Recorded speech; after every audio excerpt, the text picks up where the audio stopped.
This is a lesson on the rhetorical triangle, a quick guide to evaluating rhetorical situations and rhetorical appeals. Hi, my name is Chad, and in this lesson I will teach you what the rhetorical triangle is and how it helps you identify and analyze rhetorical appeals. Before considering the rhetorical triangle, one must begin with a definition of rhetoric. And although hundreds of nuances and amendments have been proposed, few definitions have been as influential and universally recognized as Aristotle's definition in his discourse on rhetoric. Aristotle proposes that rhetoric is an ability in each particular case to see the available means of persuasion. Thus, for Aristotle, rhetoric is not reducible to mere persuasion, but encompasses the ability to adapt communication to given situations and recognize which appeals or means can be used to communicate in a persuasive way. Aristotle popularized a tool for understanding and analyzing persuasive communication, which has come to be called the rhetorical triangle. The rhetorical triangle consists of three artificial though helpful divisions for analysis: the audience, the author, and the text. These three agents are involved in every act of communication, and these categories help one to understand and articulate how communication works in any given situation.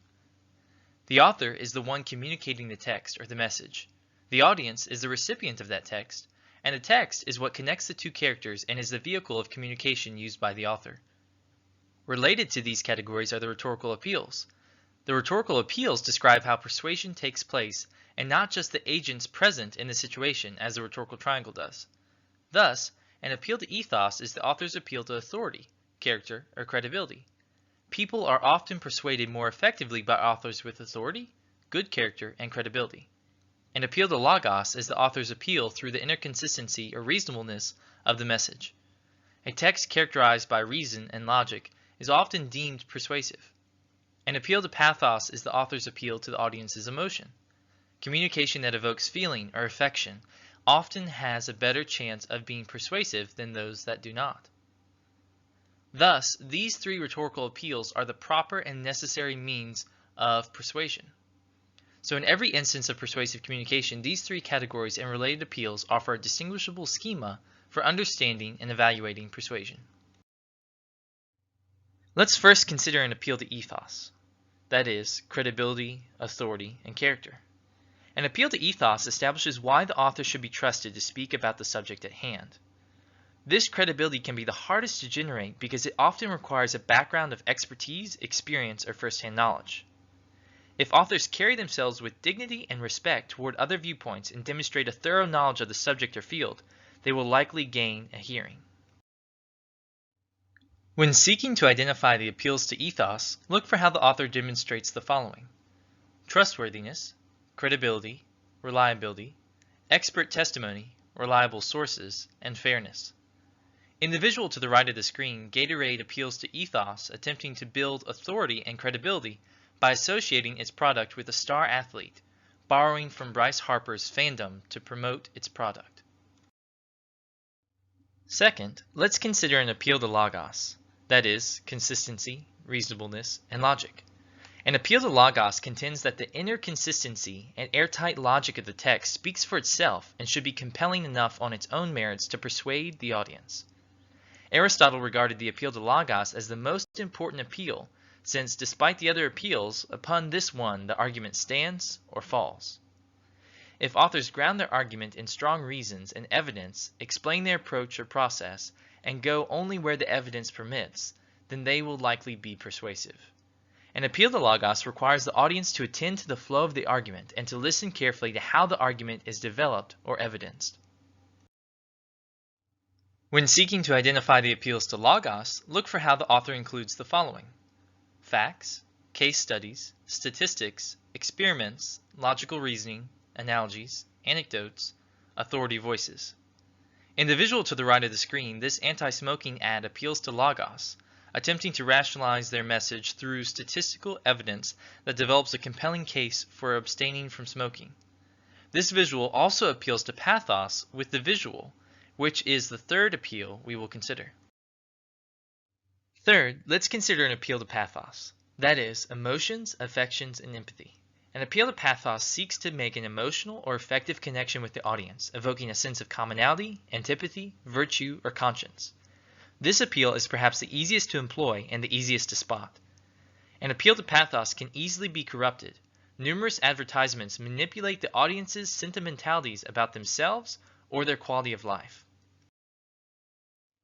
When seeking to identify the appeals to pathos, look for how the author includes the following: higher emotions, like belief in fairness, love, pity, etc., and lower emotions, like greed, lust, revenge, etc. In the visual to the right of the screen, this PETA ad appeals to pathos, attempting to evoke a visceral sense of horror and rage at the mistreatment of animals to slake the consumer's craving for luxury apparel. Although these three rhetorical appeals, ethos, pathos, and logos, are the proper and necessary means of communication, it is possible that these appeals could be wielded corruptly if a person chooses to degrade persuasion down to coercion or deception. Here is a brief list of some common fallacies pulled from our website. For a more comprehensive list of fallacies, visit our website where you can download a PDF handout entitled Recognizing 40 Fallacies. Ad hominem, attacking a person rather than his or her argument, literally, argument to the person. Moral equivalency, comparing a minor misdeed with a major atrocity to discredit a policy on moral grounds. Poisoning the well, attacking preemptively what others might later claim, supplying any information that may produce a biased result. False authority, appealing to an expert when out of his or her field of expertise. This second list covers fallacies of reason, that is, fallacies relating to an appeal to logos. Non sequitur, deductive fallacy meaning it does not follow, arriving at a conclusion that does not logically follow from its premises. Post hoc fallacy, deductive fallacy of doubtful cause. A came before B, therefore A caused B. Association does not equal causation. Begging the question, deductive fallacy assuming the premise and conclusion at the same time. Circular reasoning, exemplified in definition by opposition. Appeal to ignorance, inductive fallacy claiming that a thesis is true because it cannot be proved false, or vice versa, thus ignoring that some theses may never be proved or disproved with certainty. This third list covers fallacies of reason, that is, fallacies relating to an appeal to logos. Bandwagon appeal, seeking to establish a thesis based on the quantity of people who believe it, zeitgeist, or who have believed it in the past, tradition. Scare tactics, seeking to force an idea or action by veiled threats. Fear that is not based in fact is a fraud. False analogy, proposing an analogy meant to inflame fear. Appeal to pity, using emotional appeals that are irrelevant to the topic. With so many fallacies, one must learn to counter them and both avoid and disarm fallacies as they arise. Don't counter a fallacy with another fallacy. Avoid identifying and confronting a fallacy. Fallacies left unaddressed eventually become accepted and are only rooted out with extreme difficulty. Use generalizations and fail to make distinctions. Do. Be an engaging and reflective listener. Ask courteous yet incisive questions about their arguments, such as, why? Based on what evidence? How did you arrive at that perspective? Can you walk me through your thought process? Ask for an example. Name the fallacy and address inconsistencies without being abrasive or condescending. Pose your objections not only as statements but also in the form of questions, guiding your conversant through your own logical steps. Here are some excerpts from Martin Luther King Jr.'s letter from Birmingham jail. Note what appeals King uses and how he uses them to persuade his audience. In the following excerpt, King appeals to logos, critiquing the rationale of his opponents and explicating his position on the topic. Please feel free to pause the video and read this paragraph for yourself. In the following excerpt, King appeals to pathos, arousing sympathy or some form of empathetic identification to confirm his claim.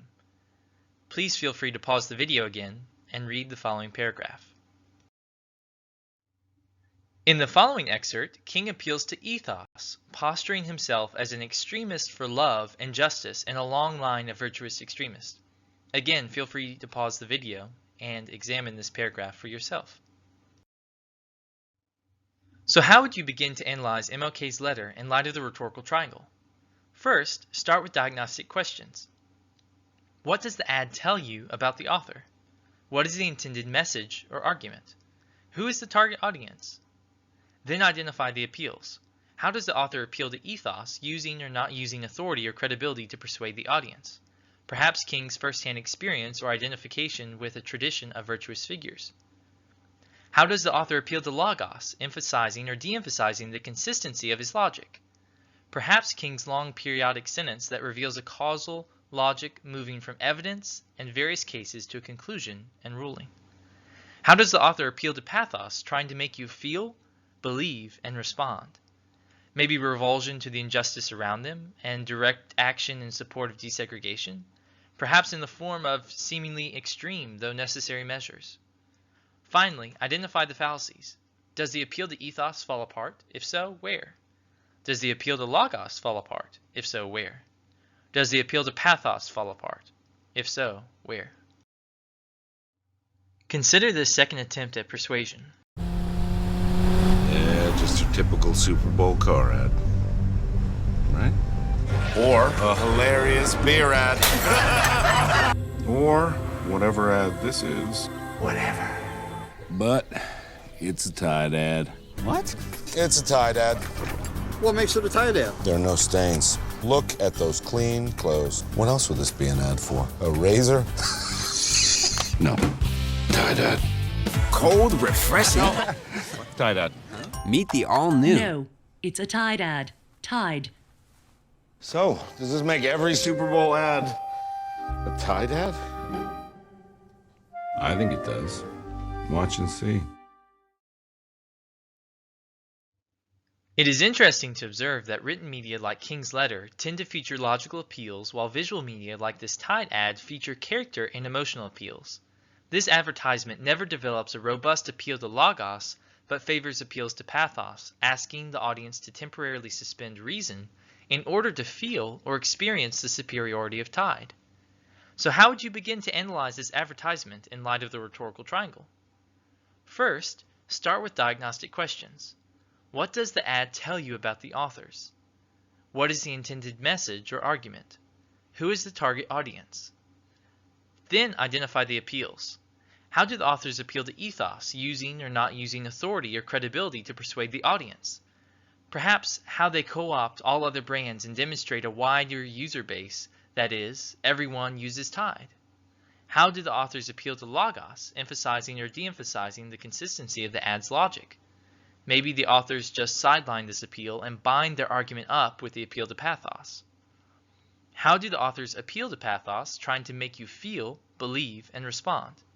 Perhaps the surprising twist and comic relief soften you to the idea of buying Tide. Finally, identify the fallacies. Where does this appeal to ethos fall apart? Where does the appeal to logos fall apart? Where does the appeal to pathos fall apart? These lines of inquiry are just the first steps in developing a rhetorical analysis of this advertisement. These questions will guide you into new ways of evaluating and critiquing various kinds of persuasive artifacts.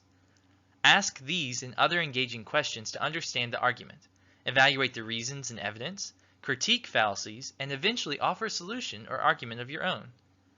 Practice this process of analysis and evaluation on your own with ads, essays, speeches, conversations, and numerous other attempts at persuasive communication that you encounter every day.